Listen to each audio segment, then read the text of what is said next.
E aí, pessoal, sejam todos muito bem-vindas, muito bem-vindos à nossa aula de jurisprudência para o Enem. É um grande prazer estar aqui hoje com vocês nessa aula. Meu nome é Marcos Oliveira, eu sou professor aqui do meu curso em administrativo e também em tributário, então nós também vamos nos encontrar em tributário, mas hoje estamos aqui para conversarmos sobre o direito administrativo e o nosso foco, como vocês sabem, é estudar a jurisprudência, né? Estudar aqueles temas que já são ali consolidados, especialmente no STJ e no STF, no nosso caso aqui de direito administrativo.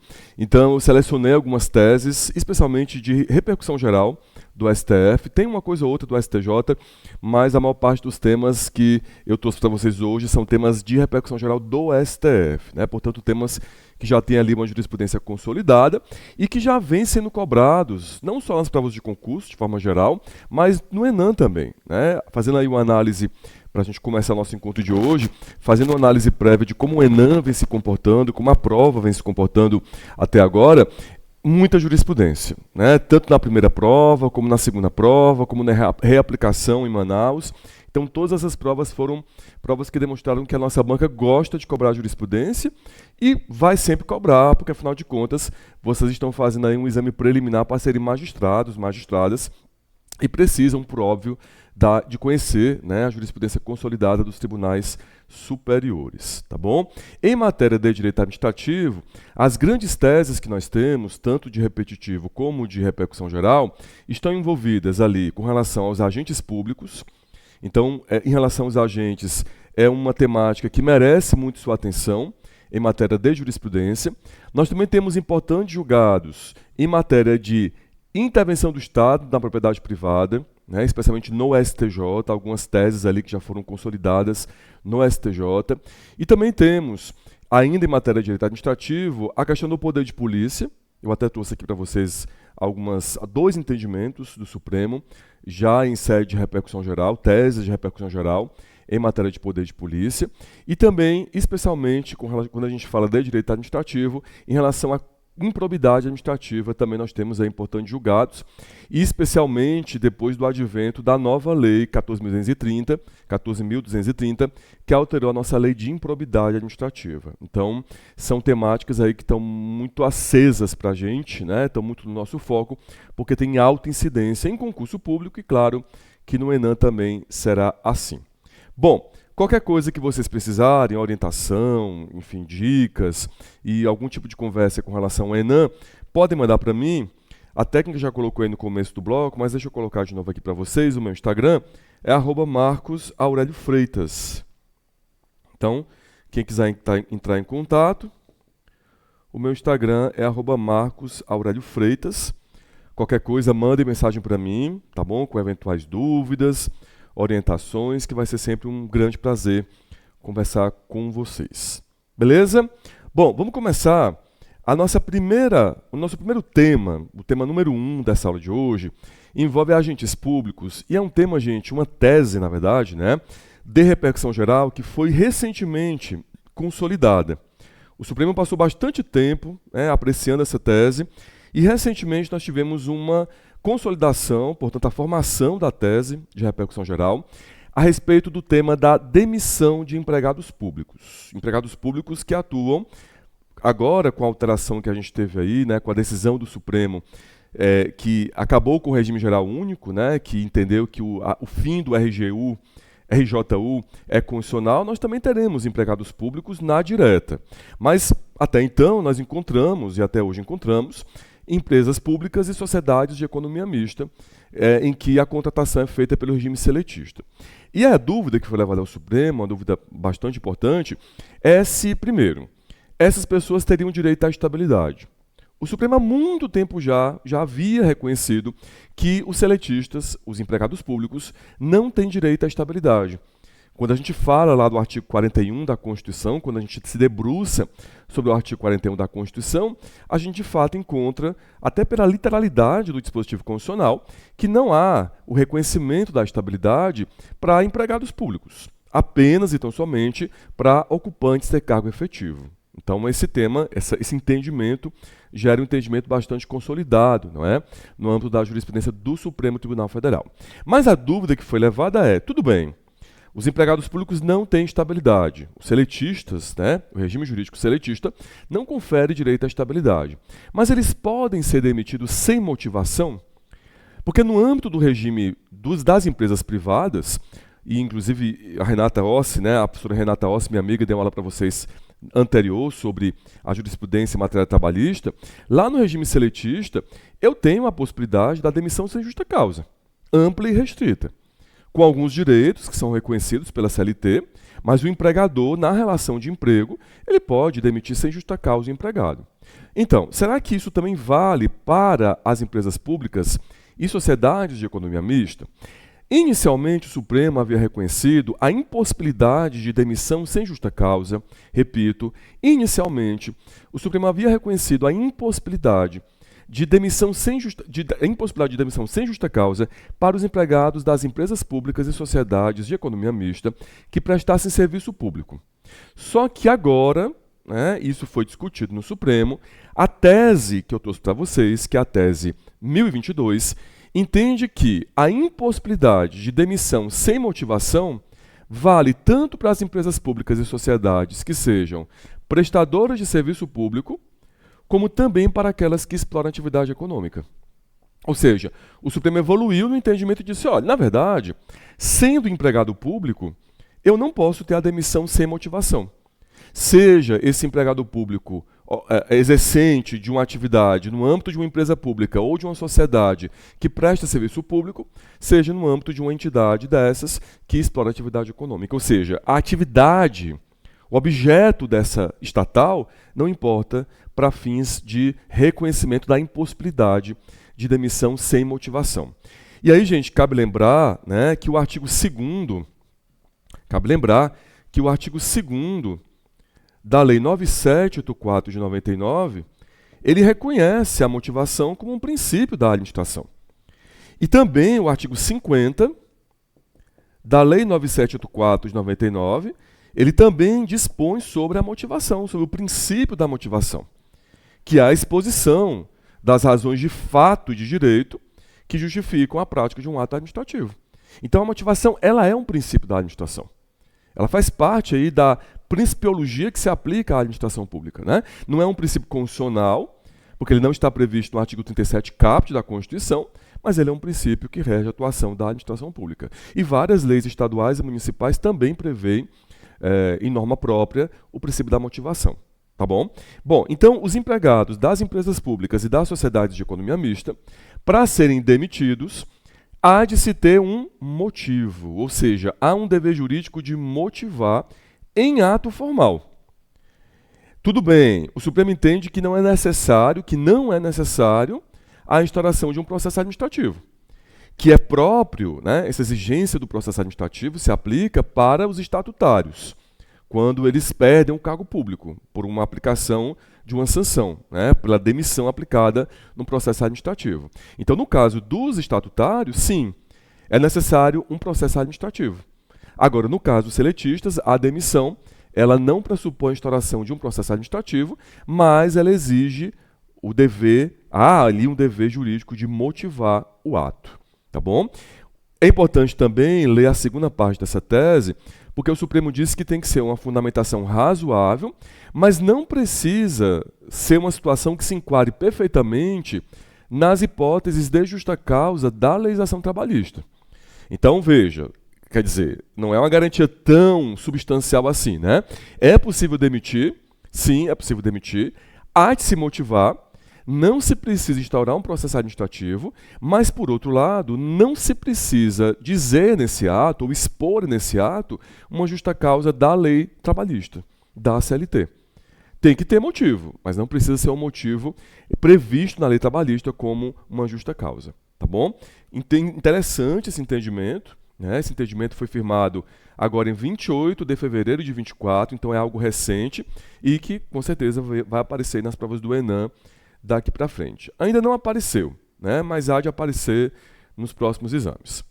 Bom, então, primeira tese, matamos. Segundo tema, um tema também, esse um pouco mais antigo, né? Mas importantíssimo, inclusive muito cobrado em provas, a respeito da questão da acumulação de cargos públicos e o teto remuneratório.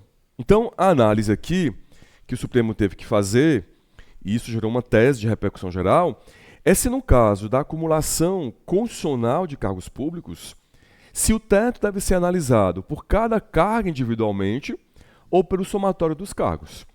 Lembra, né? A Constituição ela prevê no artigo 37 três hipóteses de acumulação de cargos públicos. 2 cargos de professor, 1 cargo de professor com técnico científico e 2 da saúde, desde que haja, é importante lembrar, a compatibilidade de horários. Então essas hipóteses estão no 37. Existem outras hipóteses. A hipótese dos militares, por exemplo. A Constituição permite aos militares das Forças Armadas que cumulem cargos na área da saúde. Nos casos dos militares dos estados, DF e territórios, a gente tem a possibilidade de acumulação ampla, porque envolve essas 3 situações que eu coloquei para vocês. E tem uma outra hipótese também, que muitas vezes vocês veem em direito constitucional, que é o caso do vereador. O vereador ele pode acumular a vereança, né, o cargo político de vereador, com outro cargo, emprego ou função, desde que haja a compatibilidade de horários. Bom, mas o importante aqui não é analisar as hipóteses de acumulação, e sim se o teto remuneratório ele tem que ser observado por cargo ou pelo total da remuneração. E o Supremo entende, essa é a tese 377, que inclusive tem o mesmo conteúdo da tese 384, que a análise do teto remuneratório deve considerar cada um dos vínculos formalizados. Então, se eu cumulo um cargo, por exemplo, de procurador com um cargo de professor, então, por exemplo, eu sou procurador da Fazenda Nacional. Se eu cumulo o meu cargo de procurador com um cargo de professor da USP, por exemplo, essa acumulação ela é possível, desde que haja compatibilidade de horários, mas o teto remuneratório vai ser observado por cargo. Então, eu vou observar o teto no cargo de procurador e observar o teto no cargo de professor. Mas o somatório desses cargos, ou o total da remuneração desses cargos, pode superar o teto remuneratório do artigo 37 da Constituição. De forma que, por exemplo, eu posso, nesse somatório de remunerações, superar o ministro do Supremo Tribunal Federal, que no âmbito federal é o teto geral, né? O teto geral da administração pública federal, ok? Porque o que se deve observar é por vínculo, ou seja, por cargo, emprego ou função. Inclusive, a própria tese diz no finalzinho, né? Afastar da observância do teto remuneratório quanto ao somatório dos ganhos do agente público, ou seja, em relação ao somatório, não é necessário observar o teto. Fica afastada a observância com relação ao somatório. Também uma tese importante e muito cara aí do Enem e de concursos públicos de forma geral. Beleza? Bom, tema 3. Tema 3 também tem a ver com o que nós acabamos de falar. O Supremo teve também que se debruçar, teve que se pronunciar sobre a situação da acumulação dos cargos e a existência de algumas normas infraconstitucionais que limitava a jornada semanal. Vamos voltar um pouquinho, porque eu acabei de explicar. Nós vimos agora há pouco que a Constituição exige que haja uma compatibilidade de horários. Então, eu dei o exemplo aí do meu cargo, eu sou procurador da Fazenda. Se eu, por exemplo, passar no concurso para professor da USP ou de qualquer universidade pública, eu posso acumular esses cargos desde que haja compatibilidade de horários. Nós tivemos aí, ao longo do tempo, e isso aconteceu também no âmbito federal, a edição de algumas normas infraconstitucionais que limitavam o total de horas semanais de trabalho, de atividade do servidor. Então, por exemplo, nós tivemos uma norma no âmbito da AGU que proibia que o total das horas semanais do servidor público superasse 60 horas. Então, mesmo que houvesse, a ideia é essa, né? Mesmo que houvesse compatibilidade de horários, mesmo que eu não violasse esse requisito, se as minhas horas semanais superassem 60 horas, seria impossível essa acumulação. Só que o Supremo disse, olha, na verdade, a Constituição ela não fala de total de horas semanais. E ela não fala que a lei vai, por exemplo, disciplinar esse total de horas. Nada indica, ou nada é indicado no texto constitucional, que caberia a uma legislação infraconstitucional a uma norma infraconstitucional, limitar o total de horas. Então o Supremo se debruçou sobre esse tema e reconheceu que, na verdade, é suficiente, é apenas necessário que haja compatibilidade. E aí, qual é a consequência disso? É que essas normas infraconstitucionais que limitam o total de horas são afastadas pelo STF. Essa é a tese 1081. Né? Ele diz: as hipóteses excepcionais autorizadas de acumulação de cargos públicos previstas na Constituição Federal sujeitam-se unicamente, eu até coloquei em amarelo, né, à existência de compatibilidade de horários, verificada no caso concreto, ainda que haja norma infraconstitucional que limite a jornada semanal. Então, ainda que haja essa norma infraconstitucional, não é necessário observá-la e apenas, então, somente a compatibilidade de horários. Ok?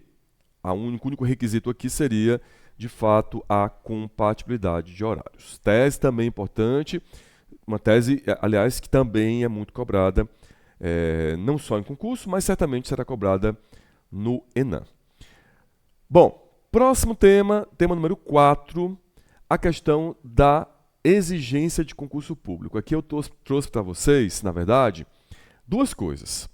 Eu trouxe a súmula vinculante 43 do STF e a tese 697 de repercussão geral do STF. Vamos pensar um pouquinho antes, daqui a pouco a gente vai se debruçar sobre essas teses. Aliás, sobre essa tese e sobre essa súmula vinculante. Bom, a Constituição ela prevê, no artigo 37, que o provimento dos cargos efetivos, né, e também os empregados públicos, a contratação de empregados públicos depende de prévia aprovação em concurso público.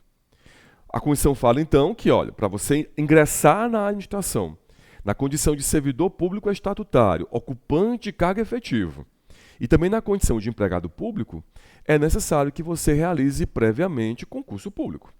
Um procedimento impessoal, objetivo, que em tese escolhe os melhores e que, portanto, é meritocrático. Isso não vale, claro, para os cargos em comissão. Eu estou apenas aqui floreando um pouquinho a explicação.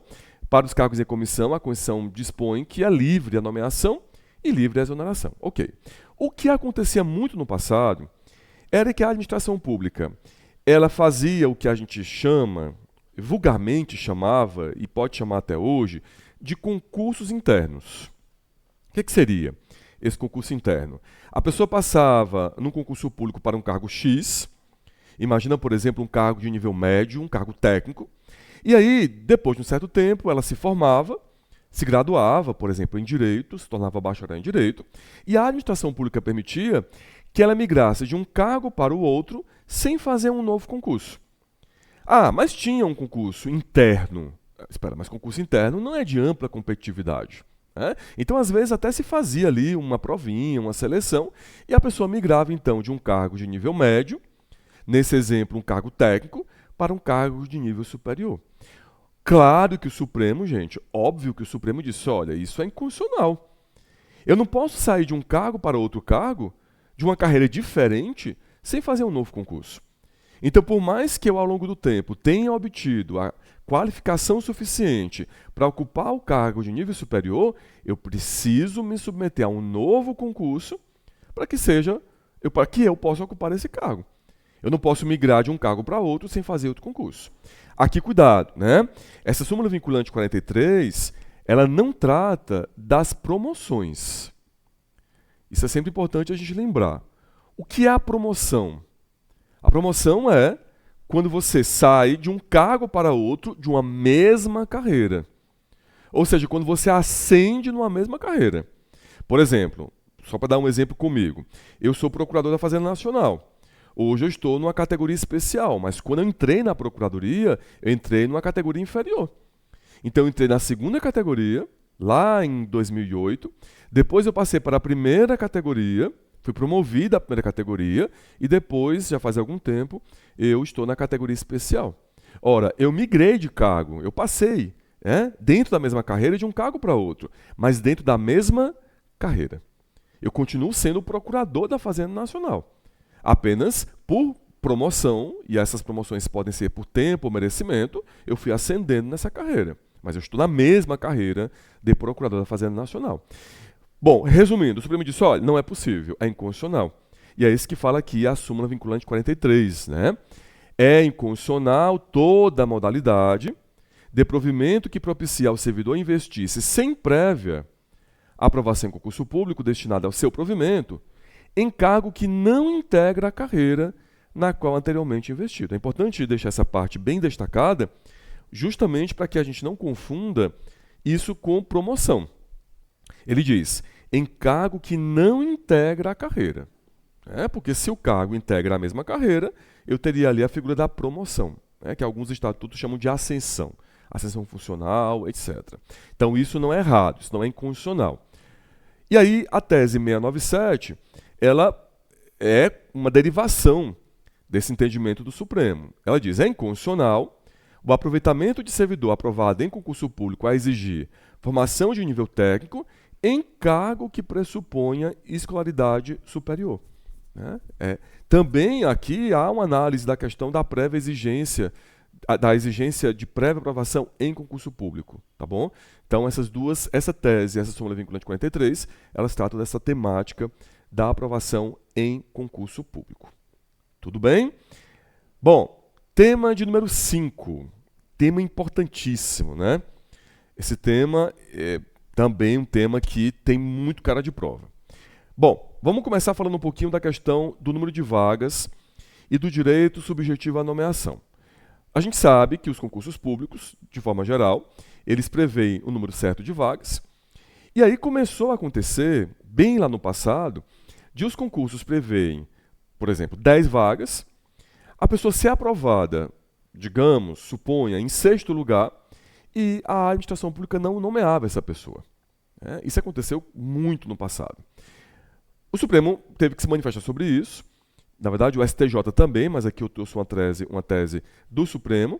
Ele falou, olha, se a administração faz concurso para tantas vagas, por exemplo, para 10 vagas, os 10 primeiros colocados, ou seja, aquelas pessoas aprovadas dentro do número de vagas, têm direito subjetivo à nomeação. Porque não faz sentido eu fazer um concurso, a administração pública prevê que existem 10 vagas, ou seja, há ali a necessidade de 10 pessoas, eu ser aprovado dentro desse número e não ser chamado, e não ser nomeado, e não ser convocado pela administração. Então a jurisprudência foi desenvolvida no sentido de dizer quem é aprovado dentro do número de vagas tem direito subjetivo à nomeação. Importante lembrar, isso é um pouco mais simples, né? Que o prazo de validade dos concursos públicos pode ser de até 2 anos. 2 anos prorrogável uma vez por igual período. Então, é importante também a gente lembrar que esse direito subjetivo à nomeação, ele é um direito que vai ser implementado, que vai ser concretizado dentro do prazo de vencimento do concurso. Eu não posso, por exemplo, ser aprovado em primeiro lugar e no dia seguinte já impetrar mandado de segurança, obrigando a administração pública a me nomear, a me dar posse. Então, esse direito, quando o Supremo entende isso, direito subjetivo à nomeação, seria dentro do prazo de validade do concurso. Dentro do prazo de validade do concurso. Também é importante lembrar, isso também é muito relevante, que ser aprovado em concurso público, ser aprovado no concurso público, não se confunde com ser aprovado dentro do número de vagas. Eu posso ser aprovado no concurso fora do número de vagas. Como assim, Marcos? Eu atingi o perfil mínimo do concurso. Então tem lá o edital prevê, você tem que acertar pelo menos 50% da prova objetiva e 60% da prova dissertativa. Eu obtive essa pontuação. Passei na primeira fase, na prova objetiva, com o mínimo de 50%. Também foi aprovado na segunda fase, na fase discursiva, com 60%. Eu sou aprovado. Agora, se eu sou aprovado dentro do número de vagas, é uma outra história. Aí vai depender da minha colocação dentro do concurso. Vai depender da minha pontuação comparada aos outros candidatos. Então, a gente não pode confundir ser aprovado em concurso com ser aprovado dentro do número de vagas. São coisas distintas. Mas voltando, então quem é aprovado dentro desse número de vagas, de acordo com o Supremo, tem direito subjetivo à nomeação.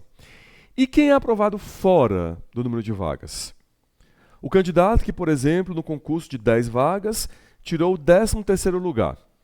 Esse candidato foi aprovado, mas ele foi aprovado fora do número de vagas. Bom, em relação a ele, o Supremo entende que há apenas uma expectativa de direito à nomeação. Pode ser que ele seja nomeado, pode ser. Digamos que alguém desista, em alguns cargos públicos é muito grande a rotatividade, né? Pode ser que alguém desista e acabe essa pessoa que tirou o 13º lugar sendo convocada, seja nomeada, tome posse e entre em exercício. Mas se trata aí de uma mera expectativa de direito. Isso é outro entendimento do Supremo. Só que o Supremo começou a se deparar com algumas situações em que ele disse, olha, nesses casos, eu passo a entender, ou eu entendo, que aquela expectativa de direito se transforma em direito. Então, aquela pessoa que tinha uma mera expectativa de ser nomeada, passa a ter, então, diante dessas situações, um direito subjetivo à nomeação. Que situações são essas? Bom, primeiro, quando há aprovação do número de vagas. Isso aqui é direito subjetivo. Né? Agora, quando é que se transforma? Quando houver uma preterição na nomeação por não observância da ordem de classificação. Óbvio, né? Evidentemente. Se eu tirei 13º, desistiram 3 pessoas, eu deveria ser convocado. Só que pula a minha colocação, chamam 3 pessoas, deixa eu só explicar melhor, né? Chamam 3 pessoas, só que chamam o 11º, o 12º, pula meu nome e vai para o 14º. Não, aí nesse caso não. Aí nesse caso, apesar de eu ter ficado fora do número de vagas, a minha expectativa de direito se transforma em direito subjetivo à nomeação, quando há essa preterição na ordem de classificação. Uma outra situação que também o Supremo teve que apreciar e também está nessa tese é a seguinte, Marcos, e se durante o prazo de validade surgirem novas vagas? Porque, veja, nesse caso que eu falei para vocês, não é que surgiram novas vagas, apenas as pessoas que ficaram dentro das colocações desistiram. Né? Mas vamos imaginar que esse concurso foi feito para 10 vagas e durante o prazo de validade se aposentaram, morreram, sei lá, mais 10 pessoas. Será que nesse caso, aquela pessoa que foi aprovada fora do número de vagas automaticamente passa a ter um direito subjetivo à nomeação? O Supremo disse que não. Né? Nessa tese, na tese 784, o Supremo é categórico. Ele fala assim, ó, o surgimento de novas vagas ou a abertura de novo concurso para o mesmo cargo durante o prazo de validade do certame anterior não gera automaticamente o direito à nomeação dos candidatos aprovados fora das vagas previstas no edital. Então, se a administração pública se deparar com uma situação em que apareceram novas vagas, isso acontece às vezes, não se pode dizer que automaticamente o aprovado fora do número de vagas passa a ter direito subjetivo à nomeação. Cuidado com isso, né? Nem nessa situação e nem naquela em que a administração faz um novo concurso. Marcos, mas a administração pode fazer, dentro do prazo de validade, um outro concurso? Ela pode fazer isso? Então, gente, essa é uma pergunta que deve ser respondida com muito cuidado, com muita atenção. Essa tese ela nem chega a discutir isso, não seria nem necessário nós comentarmos isso, mas veja, de acordo com a Constituição, artigo 37, é possível a administração fazer um novo concurso dentro do prazo de validade do concurso anterior. Só tem um requisito, e isso é inafastável. Se ela for convocar alguém dentro do prazo de validade do primeiro concurso, ela tem que dar preferência para os aprovados nesse concurso. Então vamos imaginar que a administração fez um concurso para 10 vagas para técnico administrativo. Durante o prazo de validade desse concurso, suponha 2 anos, a administração pode fazer um novo concurso. Então vamos imaginar que ela fez o prazo por 1 ano, prorrogou por mais 1 ano, dando 2 anos. Na prorrogação de 1 ano, ela fez um novo concurso. Ela pode fazer. A Constituição não veda isso. Só que, primeiro ela vai ter que convocar os aprovados no concurso anterior. Então, se ela for nomear alguém, dentro desse prazo de validade, ela vai ter que nomear os aprovados no primeiro concurso. Óbvio. porque eles foram aprovados antes dos aprovados no segundo concurso, né? Se ela for nomear.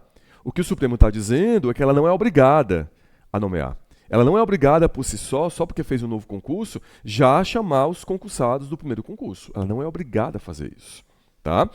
Uma ressalva importante que deve ser aqui feita é com relação à esfera federal.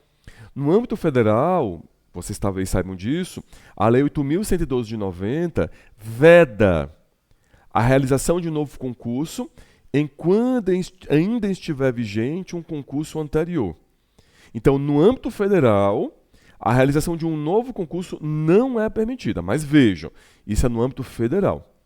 A exceção é só quando já tiver esgotado a lista anterior. Mas, no geral, se a administração ainda está com o concurso dentro do prazo de validade, no âmbito federal ela não pode fazer novo concurso. Tá bom? Estou só falando sobre isso um pouquinho para a gente incorporar um pouco mais de gordura nessas teses que a gente está trazendo. Certinho?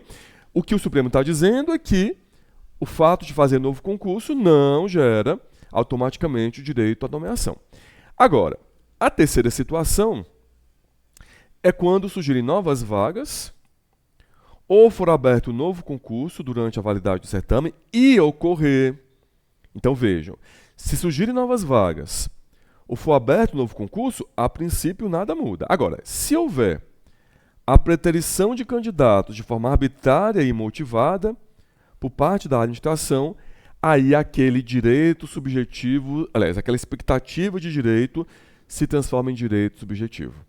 Então, se eventualmente a administração faz um novo concurso e, de forma leviana, né, a tese fala, de forma arbitrária e motivada, não chama os aprovados no concurso anterior, isso é inconstitucional. De forma proposital, para prejudicar, isso acontece às vezes, né? Ela deixa de chamar os outros concursados, mesmo havendo a necessidade, e espera para chamar os concursados do concurso seguinte. Isso é inconstitucional. Mas tem que ficar comprovada uma situação leviana, aqui chamada de arbitrária e imotivada. Havia a necessidade, mas a administração preferiu não chamar, não convocar. Às vezes até, como já aconteceu, a administração faz contratos precários para não nomear aquela pessoa aprovada no primeiro concurso e deixar passar o tempo para convocar os aprovados no outro concurso. Isso não pode, gente. Isso é leviano, isso é arbitrário, é imotivado. Então, essa é a tese 784 da repercussão geral do STF. Certinho? Bom, outro tema importante, o tema número 6, tese 308 da repercussão geral do STF, também tem a ver, tudo a ver, na verdade, com a questão da exigência de concurso público. O Supremo teve que se manifestar sobre a dúvida com relação aos direitos ou os efeitos jurídicos que decorrem da contratação sem concurso. Então vamos imaginar que a administração pública ela fez a contratação de uma pessoa, mas essa pessoa não havia sido aprovada em concurso público. Houve uma burla à exigência de prévia aprovação em concurso. Esse contrato ele contém uma nulidade. O próprio Supremo diz que essa contratação ela é nula. Há ali uma nulidade nessa contratação. Tá, mas tudo bem. Já sabemos que, claro, por óbvio, esse contrato é nulo, porque ele se dá num contexto em que não foi cumprida uma exigência constitucional. Mas qual é a consequência jurídica desse contrato? Quer dizer, quais são os efeitos jurídicos que defluem desse contrato? Quais são os direitos que esse contratado sem concurso público vai ter frente a essa nulidade? O Supremo reconhece dois direitos nessa tese, na tese 308. A percepção dos salários, sim, porque se a administração não pagar a remuneração, não fizer o pagamento da remuneração, ela vai estar se enriquecendo ilicitamente da pessoa. Se a pessoa laborou, se a pessoa trabalhou, ainda que no contexto de um contrato nulo, e ela não receber, obviamente que a administração está se enriquecendo às custas da pessoa. Então isso não pode. O Supremo reconhece que há direito ali à percepção dos salários. E também ao levantamento do FGTS, ao levantamento dos depósitos efetuados no Fundo de Garantia por Tempo de Serviço. A tese reconhece, então, a 308, reconhece esses dois direitos. Tese mais simples, né, e que é importante também para a gente. Próximo tema, tema tese 646 da repercussão geral do STF. Esse tema, ou essa tese, é um pouco antiga, mas eu sempre gosto de trazer, porque eu acabo aproveitando para tratar de outras coisas. Essa tese, gente, ela fala da questão do limite de idade para inscrição em concurso público. E ela diz que essa limitação de idade só é legítima quando for justificada na natureza das atribuições do cargo a ser preenchido. Nós sabemos que alguns concursos públicos, especialmente nas carreiras policiais, eles limitam a idade do candidato. Por uma questão uma questão ligada, vinculada à atividade profissional. Atividade que vai ser exercida por essa pessoa, atividade policial e outras áreas também, né? Na área das Forças Armadas, etc. O que o Supremo está dizendo é que tudo bem, é possível fazer esse limite de idade. O Supremo não entende, em hipótese alguma, em momento algum, que essa limitação de idade é inconstitucional.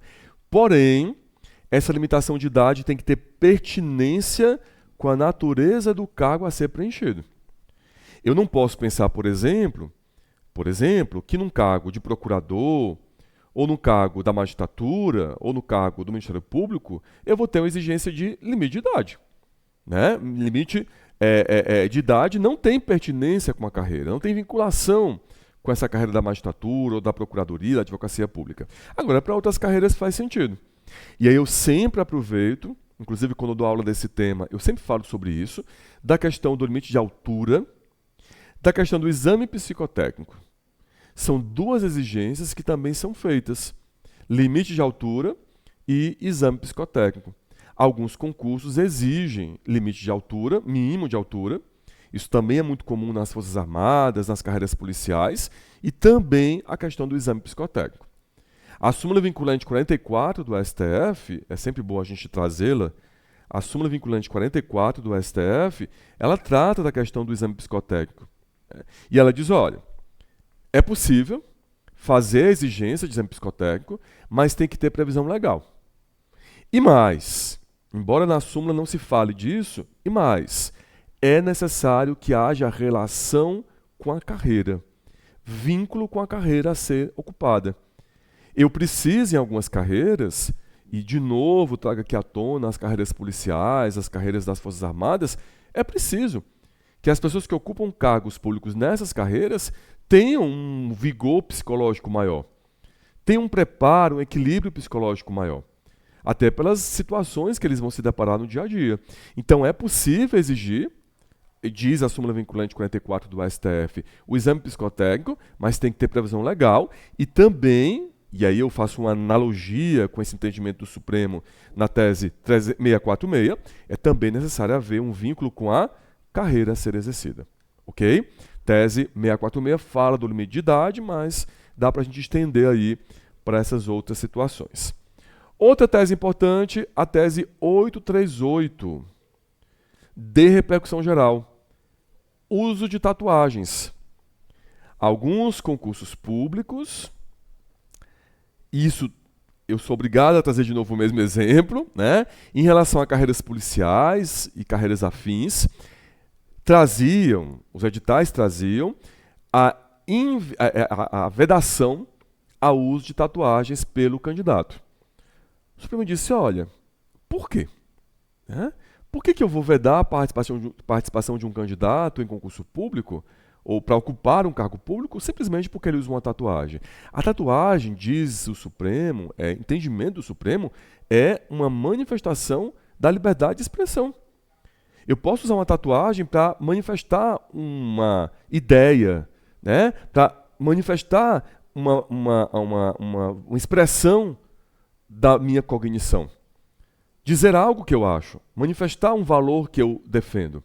Claro, eu não posso querer, usando a tatuagem, veicular um valor que eu defendo, mas que é vedado pela Constituição. Óbvio, eu não posso, por exemplo, e isso me parece que é uma obviedade, eu não posso, por exemplo, usar uma tatuagem fazendo apologia a crime, fazendo apologia à morte, a certas etnias, à dizimação de certas etnias ou de certas orientações sexuais. Não posso fazer isso. Porque apesar de eu defender isso, isso viola um valor que é defendido, aliás, uma proibição trazida pela Constituição.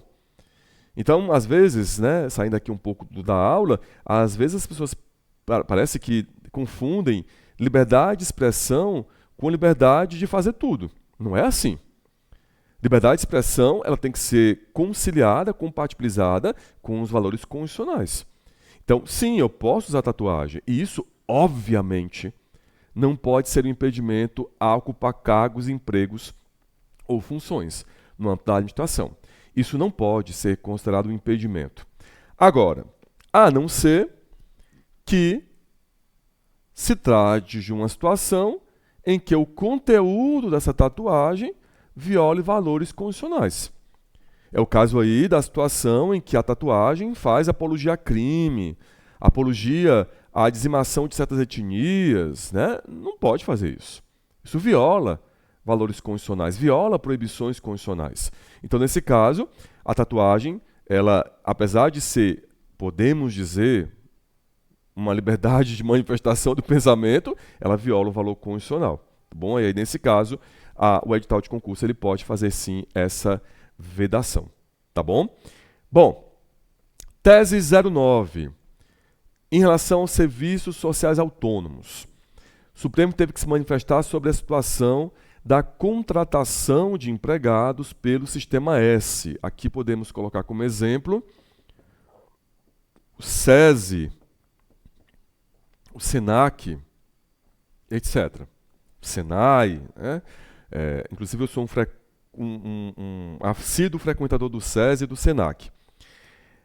Pergunta é, essas pessoas, essas entidades que integram o Sistema S, elas para contratarem empregados, precisam ou não precisam fazer concurso público?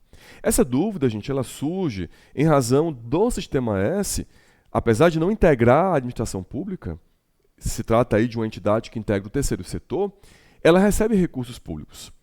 Um exemplo importante, que inclusive faz contato com o direito tributário, são as contribuições para o Sistema S. As empresas privadas, elas pagam contribuições para o Sistema S, né, para o SESC, para o SENAI, para o SESI, depende aí da área de atuação dessa pessoa. E aí, a dúvida que se levantou e que foi levada ao Supremo resulta exatamente disso. O fato dessas pessoas receberem recursos públicos, de transitar ali pelos seus cofres, valores que vieram de recursos públicos, as obriga ou não a fazer concurso público? Isso foi levado ao Supremo, e o Supremo, na tese 569, diz que essas pessoas não estão submetidas à exigência de concurso público. Tá? Então, claro, o SESC, o SESI faz seleção, inclusive trata-se ali de uma seleção bastante concorrida, com uma excelente remuneração, mas não se trata ali propriamente de um concurso público, tá bom? Exatamente porque as pessoas que integram o Sistema S são pessoas que estão no terceiro setor.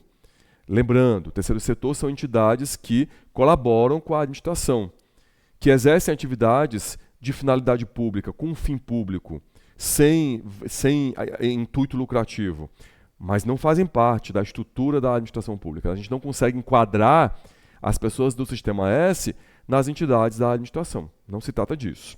Então, não estão ali submetidas à prévia exigência de aprovação em concurso. Continuando. Bastante coisa, né? Muito legal. Tema número 10. A questão do nepotismo. Nepotismo tem uma súmula importante sobre ele, súmula vinculante 13 do STF, conhecida de todos vocês. O nepotismo é uma prática nefasta que viola frontalmente dois princípios constitucionais da administração pública, o princípio da moralidade e o princípio da impessoalidade. Ou seja, o nepotismo ele é imoral e ele também fere a impessoalidade, porque na prática do nepotismo, o ato de nomear um parente seu de até terceiro grau para um cargo em comissão ou uma função de confiança não busca finalidade pública. O princípio da impessoalidade, que tem previsão lá no artigo 37 da Constituição, ele busca isso, né? É uma das facetas dele.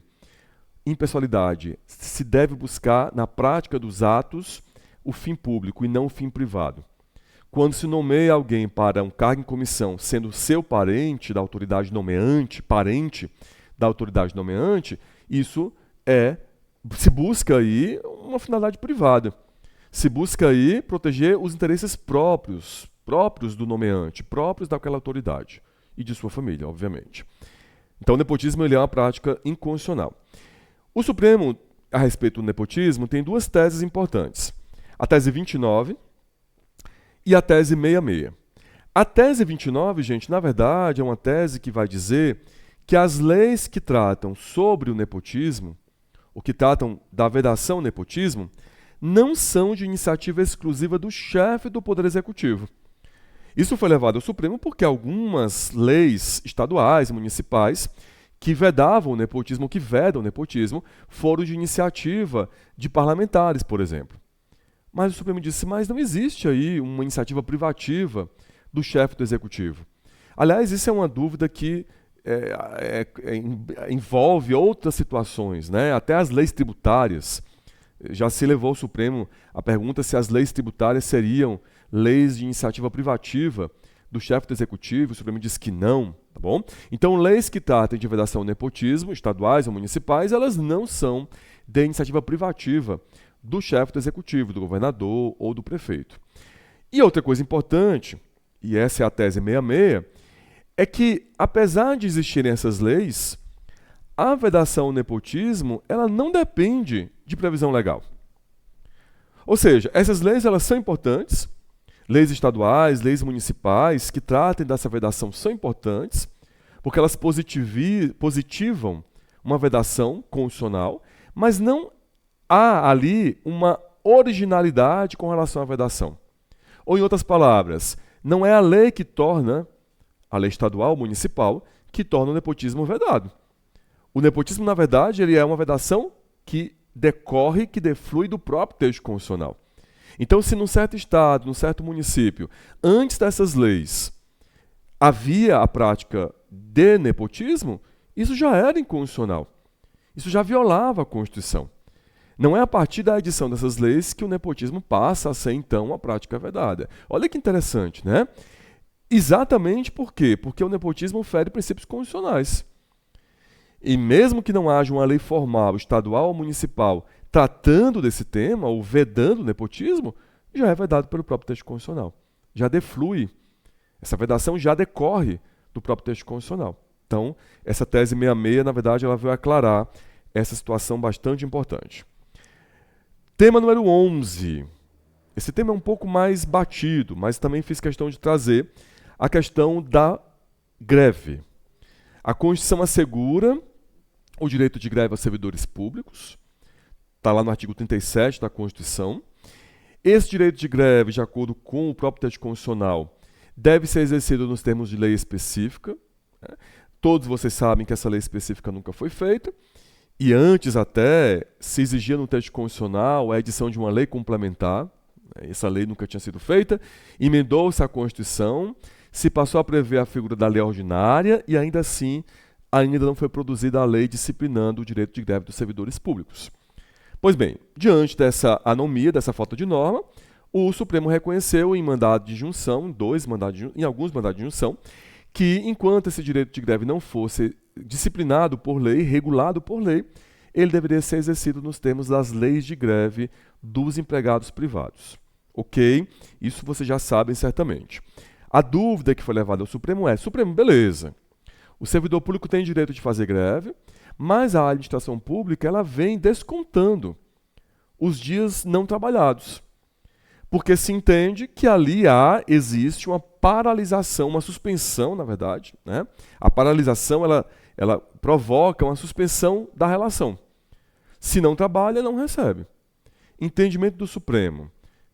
É dever da administração descontar os dias não trabalhados. Eu, particularmente, com todo o respeito que eu tenho, eu penso que deveria ser diferente. Porque eu quis ser mais elegante, né? Porque se a própria Constituição ela assegura o direito de greve, não faz muito sentido descontar pelos dias não trabalhados, a não ser que haja uma abusividade do servidor público. Aí sim. A não ser que haja um abuso no exercício desse direito de greve. Mas não é esse.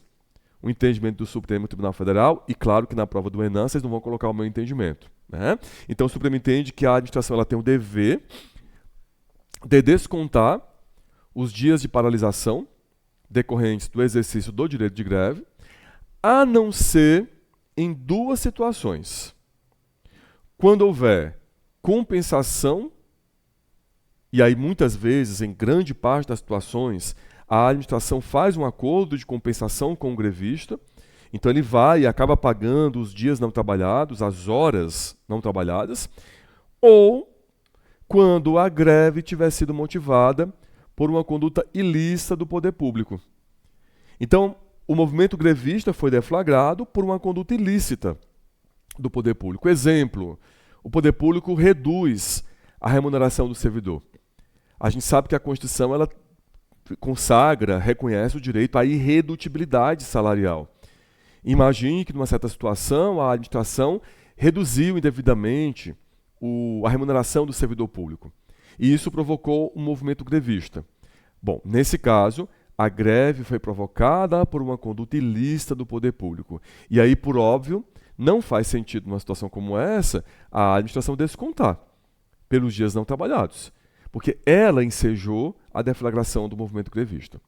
Agora, em outra situação, se os servidores de uma certa carreira estão pleiteando, por exemplo, aumento na remuneração, eles entendem que os valores recebidos estão defasados, que a administração pública deveria aumentar a sua remuneração. E, em razão disso, para reivindicar esse pleito, para pleitear esse aumento, eles deflagram o movimento grevista, aí não. Aí, de acordo com o Supremo, a administração deve descontar os dias não trabalhados. E vejam, gente, que aqui o tema, né, a tese de repercussão geral, ela fala que é dever, que a administração deve proceder ao desconto dos dias de paralisação. Então não se trata aí nem de uma faculdade, e sim de um dever. Ok? Eu não coloquei aqui para vocês o número da tese, tá bom? Mas essa tese é antiga, né? 2016, e é importante para nós. Próxima tese, tese 541. Ainda falando um pouquinho sobre o direito de greve. O Supremo teve que se manifestar e gerou essa tese 541 sobre a greve das pessoas, dos ocupantes de cargos públicos na área de segurança pública. Nós sabemos que a Constituição, no artigo 142, proíbe a greve dos militares, das Forças Armadas. Então, há ali uma previsão constitucional expressa com relação aos militares das Forças Armadas. Eles não podem fazer greve. Só que, ao longo do tempo, alguns movimentos grevistas foram deflagrados em órgãos de segurança pública, como, por exemplo, Polícia Civil, Polícia Militar, Corpo de Bombeiros. E aí o Supremo, claro que chegou ao Supremo a discussão sobre a possibilidade ou não dessas pessoas fazerem greve. E o Supremo acabou reconhecendo um tema importantíssimo, a tese 541, que é vedado o direito de greve às pessoas que atuam diretamente na área de segurança pública. Ele fala policiais civis e a todos os servidores públicos que atuam diretamente na área de segurança. Quais são essas carreiras que se enquadram na área de segurança pública? Aquelas indicadas no artigo 144. Então aqui eu tenho a Federal, a Polícia Federal, a Polícia Rodoviária Federal, a Ferroviária Federal, as Polícias Civis, que já são aí expressamente indicadas na tese 541, as Polícias Militares e Corpo de Bombeiros Militares e Polícias Penais Federal, Estadual e Distrital. Então essas carreiras são vedadas, são proibidas de fazer greve. Perfeito?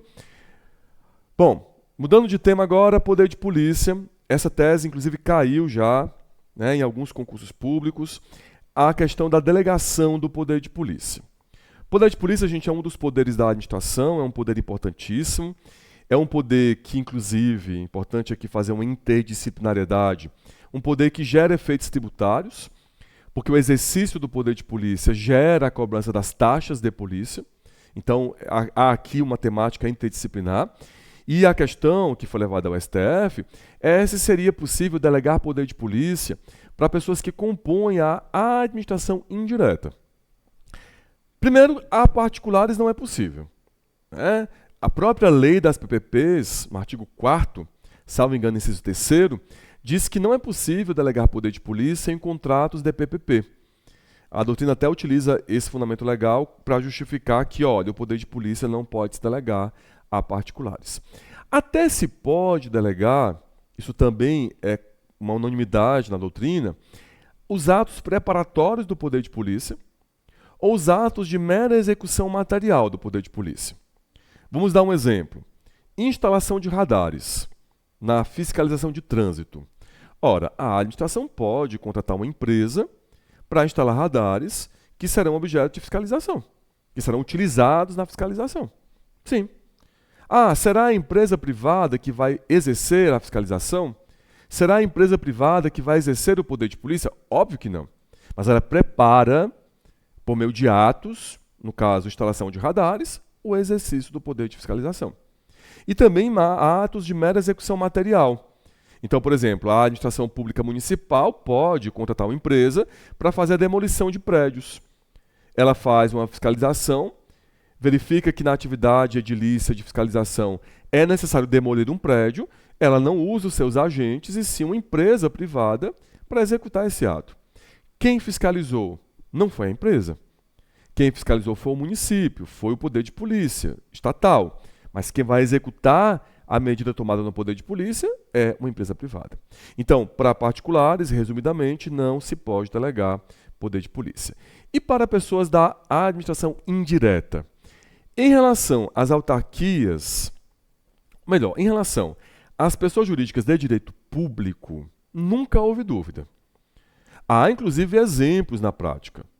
No estado do Ceará, por exemplo, de onde eu vim, a ACE é uma autarquia. Agora, a Agência Reguladora do Estado do Ceará é uma autarquia. E para as empresas públicas e sociedades de economia mista? Porque as empresas públicas e sociedades de economia mista são pessoas jurídicas de direito privado. Então, poderia haver a delegação desse poder de polícia para uma pessoa jurídica de direito privado da administração? Resposta: sim, com algumas condições. Desde que seja capital social majoritariamente público e que essa pessoa preste exclusivamente o serviço em regime não concorrencial. Onde isso acontece? Trânsito. Aqui em São Paulo, mesmo que você não seja de São Paulo, você vai entender, nós temos a CET. A CET, a Companhia de Trânsito aqui de São Paulo, é uma sociedade de economia mista. Ela exerce poder de polícia. Então, o Supremo entende que é possível essa delegação do poder de polícia. Inclusive, é importante lembrar, embora a tese não fale sobre isso, inclusive com relação aos atos sancionatórios. Porque nós já tivemos um entendimento antigo do STJ, e aqui não trouxe para vocês, mas é bem antigo esse entendimento, que dizia que os atos de punição, os atos de aplicação de sanção, não poderiam ser delegados. O Supremo disse: pode tudo, menos a adição da norma de polícia. Porque a norma de polícia quem faz é o Poder Legislativo.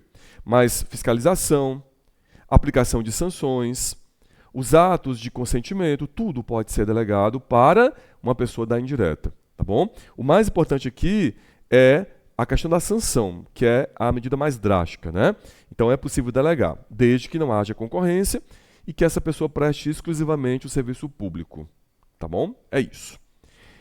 Em relação ainda ao poder de polícia, rapidamente, as guardas municipais podem exercer polícia de trânsito também, né? Então, o Supremo teve também que se manifestar sobre isso. Algumas pessoas defendiam que as guardas municipais não poderiam exercer poder de polícia de trânsito, porque entendiam que a previsão constitucional sobre as guardas municipais traria ali atuação ou algumas atividades exaustivas, né? Então, quando você vai na Constituição que ela fala da guarda municipal, não fala lá poder de polícia. E algumas pessoas defendiam que, olha, como não está lá, como não há uma indicação do exercício desse poder de polícia diretamente no texto constitucional, não poderia haver. O Supremo não entende assim. O Supremo entende que é possível exercer poder de polícia em matéria. As guardas municipais podem exercer o poder de polícia. Ok? Eu vou ultrapassar só um pouquinho o tempo, talvez uns 3 minutinhos, para a gente falar sobre essa tese, a 1199, sobre improbidade administrativa. Eu não poderia terminar essa aula sem falar dessa tese.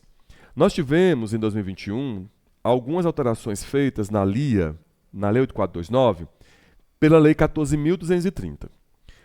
Claro que aqui a gente não vai falar de tudo, evidentemente, mas a mais importante alteração que nós tivemos é que, com relação ao aspecto subjetivo, a Lei 14.230 alterou a LIA e passou a prever que só há punição por improbidade em razão da prática de atos dolosos. Nós tínhamos antigamente, antes da Lei 14.230, a previsão de dolo ou culpa, portanto, da possibilidade de punição por atos culposos, com base no artigo 10º da lei, que prevê os atos que provocam prejuízo ao erário. Então, haveria ali a possibilidade, né, de ser punido uma pessoa, com base na LIA, na lei de improbidade, por ato culposo, se houvesse prejuízo ao erário, que são os atos do artigo 10. A lei nova disse não, só se pune por dolo. E dolo é a vontade livre e consciente de praticar o resultado. Não é mera voluntariedade. A lei até ela fez questão de destacar e de detalhar esse conceito. Então, dolo não é simples voluntariedade. Dolo é vontade livre e consciente de produzir o resultado. Beleza. A dúvida é, e quem havia praticado condutas culposas e havia sido condenado com trânsito em julgado? Essas decisões não são alcançadas pela alteração legal. Então, se alguém foi condenado por improbidade, por culpa, com base na antiga redação, e já houve trânsito em julgado da decisão condenatória, essa decisão não é alcançada, a coisa julgada não é alcançada por essa alteração legislativa. Isso está na tese 1199. Né? O que pode acontecer é se não tiver ainda havido condenação. Se não tiver ainda havido condenação, aí sim, eu posso retroagir essa lei. Tá? Então, cuidado. Se já houve trânsito em julgado, ainda que esteja na fase de execução da pena ou seus incidentes, a lei não retroage. Com relação... aqui, deixa eu só complementar, né? Porém, sem condenação... Aliás, item 3. A nova lei aplica-se aos atos da improbidade administrativa culposos praticados na vigência do texto anterior, porém sem condenação transitada em julgado. Então, quando não houve ainda condenação com trânsito em julgado, eu posso retroagir a lei. Por outro lado, como eu já tinha antecipado, se já houve trânsito em julgado, então eu não posso ter a retroatividade. Haveria ali uma irretroatividade. E para finalizar, para não ultrapassar muito tempo, em relação ao prazo prescricional. Essa foi uma outra alteração importante na LIA. Anteriormente, a redação anterior, a redação original da lei, previa prazo de 5 anos prescricional, e esse prazo seria contado da descoberta da conduta. Com a alteração feita pela Lei 14.230, passa-se então a prever um prazo de 8 anos, inclusive com prescrição intercorrente. Nós temos hoje previsão na LIA de prescrição intercorrente, e esse prazo prescricional passa a ser contado da prática da conduta e não da descoberta da conduta. A dúvida é, esse novo prazo retroage ou não retroage? O Supremo disse não retroage. Então, esse novo regime prescricional não retroage, ele é irretroativo, aplicando-se os novos marcos temporais a partir da publicação da lei. Então, não há ali uma retroatividade com relação ao novo prazo prescricional trazido pela Lei 14.230. Beleza? Bom, gente, foi um prazer estar aqui com vocês hoje. Eu espero que tenha sido bom para vocês. Eu procurei trazer os temas muito importantes para a sua prova do Enem. Qualquer dúvida já sabe, eu já coloquei meu Instagram e vou repetir, @MarcosAurélioFreitas. Então, qualquer dúvida, orientação, qualquer tipo de conversa, a técnica está colocando aí também, gentilmente. Marcos Aurélio Freitas, manda para mim para a gente conversar e a gente vai conseguir essa aprovação no Enem, porque está nas nossas mãos, só depende de nós, tá bom? Um grande abraço a todos e a todas e até os nossos próximos encontros. Tchau, tchau.